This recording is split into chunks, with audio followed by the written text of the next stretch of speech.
like to talk to you about more scope on magma, and specifically we're going to talk about viscosity. Viscosity is the quality that a fluid has, and the quality is a fluid resisting movement. So you could say it's thick. Something that is very thick has a high viscosity, resistant to movement. And we could look at an example of pancake syrup versus water. Pancake syrup is going to have a high viscosity. It's going to be thick and resist moving, not as more so than water.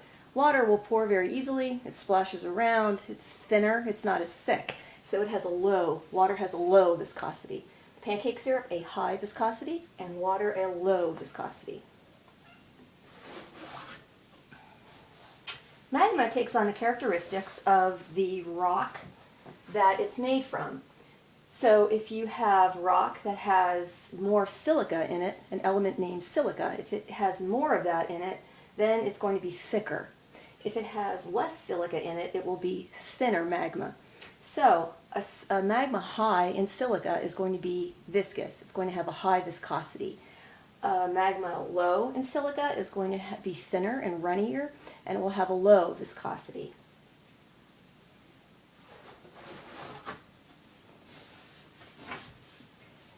If the magma has a low viscosity and not very much silica, so a small amount of silica, it's usually made from basalt rock. This type of volcano is going to be directly related to the type of magma that comes out of it. And the type of magma that comes out of it is directly related to the amount of silica in the magma. So we have magma here with not very much silica, and we call this mafic magma. It's made mostly of basalt rock.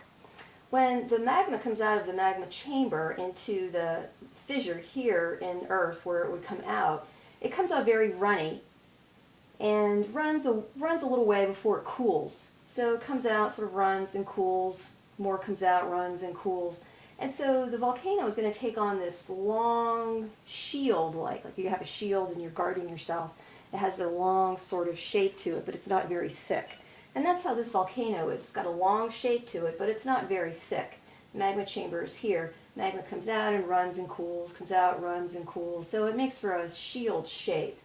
This eruption is known as an effusive eruption. It's a gentler eruption. It makes rivers of rock. The rock looks like a solid river of water. It doesn't travel very far. So it's a gentle or effusive eruption. It produces a shield-shaped volcano made of basalt rock, low in silica, and the whole term for the type of magma is mafic magma. So on the other end of the spectrum, we have felsic magma. Felsic magma is high in silica. This is a composite volcano with an explosive eruption, high viscosity magma. So this magma is very resistant to movement. It doesn't want to move. It's got a lot of inertia. It doesn't want to move. So it sits in this magma chamber and pressure builds and builds and builds some more. Lots of pressure here. It requires quite a bit of pressure to just knock it over the edge to let the magma actually escape. And when it does, it is an explosion. All of that kinetic energy behind it just explodes out, and this is huge amounts of gas. Earthquakes can occur, and this magma can go as fast as 450 miles per hour. It's just a huge kaboom, big explosion, lots of rumbling. And again, it's because this magma is so thick, because it has a high viscosity, takes so much energy to move it, that energy will translate into an explosion, eruption. Okay, for more information, you could always email me at rose_wignall@abss.k12.nc.us.